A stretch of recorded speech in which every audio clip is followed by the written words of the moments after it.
ಇಲ್ಲೊಬ್ಬ ವಿಚಿತ್ರ ರೀತಿಯ ಕಳ್ಳರಿದ್ದಾರೆ. ಆ ಕಳ್ಳರು ಹೆಂಗೆ ಸೆಲೆಕ್ಟ್ ಮಾಡ್ತಾ ಇದ್ರು ಕಳ್ಳತನ ಮಾಡುವ ವಾಹನಗಳು ಅಂತ ಹೇಳಿದ್ರೆ ಒಂದೇ ಕಲರ್ನ ಪಲ್ಸರ್ ಇರಬೇಕು, ಒಂದೇ ಕಲರ್ನ ಬುಲೆಟ್ಗಳಿರಬೇಕು. ಈ ರೀತಿ ಒಂದೇ ಕಲರ್ ಇರುವಂಥ ಬುಲೆಟ್ ಮತ್ತು ಪಲ್ಸರ್ಗಳು ಎಷ್ಟು ಅಂತ ಹೇಳಿದ್ರೆ 100 ಬೈಕ್ಗಳನ್ನು ಕದ್ದಿದ್ದಾನೆ. ಅಂಧರಾಗಿದ್ದಾನೆ. 3 ವರ್ಷಗಳಲ್ಲಿ 100 ಬೈಕ್ಗಳನ್ನು ಕದ್ದ ಕಳ್ಳ. KR ಪುರ ಪೊಲೀಸರಿಂದ ಬೈಕ್ಗಳನ್ನು ಬಂಧನ ಆಗಿದೆ. ಪ್ರಸಾದ್ ಬಾಬು ಅಂತ ಆ ಕಿಲಾಡಿ ಕಳ್ಳನ ಹೆಸರು. ಒಂದೇ ಕಲರ್ ಇರಬೇಕು, ಒಂದೇ ಬ್ರ್ಯಾಂಡ್ ಇರಬೇಕು. ಪಲ್ಸರು ಮತ್ತು ಬುಲೆಟ್ ಅವನ ಕ್ರೇಜ್. ಕಳ್ಳತನಕ್ಕೆ ಕ್ರೇಜ್ ಅನ್ನೋದಕ್ಕಿಂತ ಅವನ ಒಂದರಂತೆ ಖಯಾಲಿ. ಅದು ಭಾರಿ ಬೆಲೆಯ ಬೈಕ್ಗಳನ್ನೇ ಟಾರ್ಗೆಟ್ ಮಾಡ್ತಾ ಇದ್ದ. ಆಂಧ್ರದ ಬಂಗಾರುಪಾಳ್ಯಂ ನಿವಾಸಿ ಪ್ರಸಾದ್ ಬಾಬು ಡೈಲಿ ಸಾಯಂಕಾಲ ಬಸ್ನಲ್ಲಿ ಬೆಂಗಳೂರಿಗೆ ಬರ್ತಾ ಇದ್ದ. ಮನೆ ಮುಂದೆ ನಿಲ್ಲಿಸಿದ ಬೈಕ್ಗಳನ್ನು ಹ್ಯಾಂಡ್ ಲಾಕ್ ಮುರಿತಾ ಇದ್ದ, ಎತ್ಕೊಂಡು ಹೋಗ್ತಾ ಇದ್ದ. ಬಂದ ದಿನವೇ ಬೈಕ್ ಕದ್ದು ಅದೇ ದಿನ ಬೈಕ್ನಲ್ಲಿ ಊರಿಗೆ ಪ್ರಯಾಣ ಮಾಡ್ತಾ ಇದ್ದ. ಅದೇ ಬೈಕ್ನಲ್ಲಿ ಒಂಥರ ಶೋರೂಮಲ್ಲಿ ಬುಕ್ ಮಾಡಿರೋ ರೀತಿ ಬಸ್ನಲ್ಲಿ ಬರೋದು, ಶೋರೂಮಿಂದ ಹೆಂಗೆ ತೆಗೆದುಕೊಂಡು ಹೊಸ ಗಾಡಿಯನ್ನು ತೆಗೆದುಕೊಂಡು ಹೋಗ್ತಾರೋ ಹಾಗೆ ಇಲ್ಲಿ ಬಂಗಾರುಪಾಳ್ಯಮಿಂದ ಬರೋದು, ಲಾಕ್ ಮುರಿಯೋದು, ಆ ಬೈಕನ್ನು ಕದಿಯೋದು, ಪರಾರಿ ಆಗೋದು. ನೋಡ್ತಾ ಇದ್ದೀರಿ ಹೇಗೆ ಮುರಿತಾ ಇದ್ದ ನಮ್ಮ ವಿಡಿಯೋ ಕೂಡ ತೋರಿಸ್ತಾ ಇದ್ವಿ. ಬೆಂಗಳೂರು, ತಿರುಪತಿ, ಚಿತ್ತೂರು ಸೇರಿದಂತೆ ಹಲವೆಡೆ ಕಳ್ಳತನ ಮಾಡಿದ್ದಾನೆ.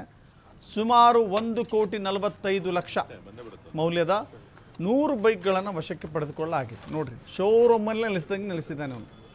ಶೋರೂಮಲ್ಲಿ ನಿಲ್ಲಿಸಿದ ಹಾಗೆ ನಿಲ್ಲಿಸಿದ್ದಾನೆ. ಬುಲೆಟ್ ಅಂದರೆ ಜನರಿಗೆ ಒಂಥರ ಪ್ರೀತಿ, ಒಂಥರ ಖುಷಿ, ನನ್ನ ಹತ್ರ ಬುಲೆಟ್ ಇದೆ ಅಂತ. ಆದರೆ ಆ ಬುಲೆಟನ್ನು ಈ ಕಳ್ಳ ಟಾರ್ಗೆಟ್ ಮಾಡ್ಕೊಂಡು ಕದೀತಾ ಇದ್ದ. ಒಂದೇ ಕಲರ್ ಚೇಂಜ್ ಆಗುವ ಹಾಗಿಲ್ಲ ಅವನಿಗೆ. ಅಂಥದ್ದೇ ಕಲರ್ಗಳನ್ನ ಹುಡುಕ್ತಾ ಇದ್ದ, ಅಂಥದ್ದೇ ಕಲರ್ ಬೈಕ್ಗಳನ್ನ ಕದೀತಾ ಇದ್ದ. ಹೆಂಗೆ ಕದೀತಾ ಇದ್ದೀಯಪ್ಪ ತೋರಿಸು ಅಂದರೆ ತೋರಿಸಿದ ನಾವು. ಫಸ್ಟ್ ಏನು ಕಟ್ ಮಾಡ್ತಿದ್ದ, ಹೆಂಗೆ ಲಾಕ್ಗಳನ್ನು ಮುರಿತಾ ಇದ್ದ, ಹಾಗೆ. ಸೊ ಒಂದೇ ಕಲರು, ಒಂದೇ ಕ್ವಾಲಿಟಿ, ಹೀಗೆ ನೋಡಿ. ಶೋರೂಮಲ್ಲಿ ನಿಲ್ಲಿಸಿದ್ದಾನೆ ಇಷ್ಟು ಬೈಕ್ಗಳನ್ನ. ಶೋರೂಮಲ್ಲೂ ಇಷ್ಟು ಸ್ಟಾಕ್ ಸಿಗಲ್ಲ ಒಂದಿನಕ್ಕೆ.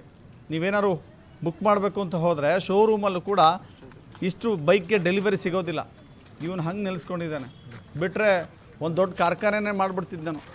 ಪುಣ್ಯ ಪೊಲೀಸರು ಅರೆಸ್ಟ್ ಮಾಡಿದ್ದಾರೆ ಅವನು.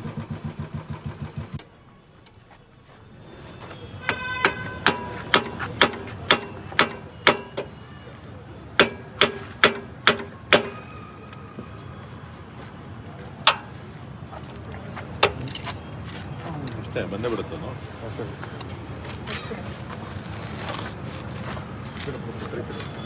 ಬಂದ್ರೆ ಸಾಕ.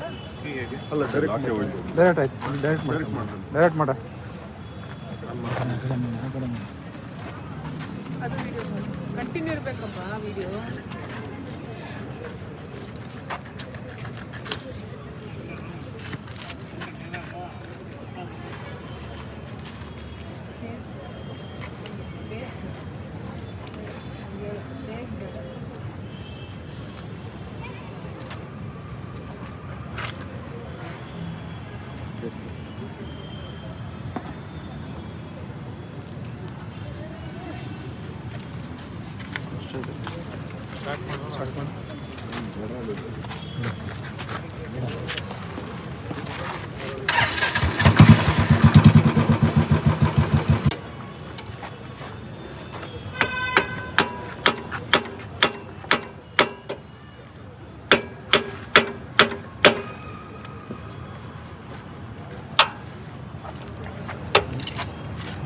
ಅಷ್ಟೇ ಬಂದೇ ಬಿಡುತ್ತೋ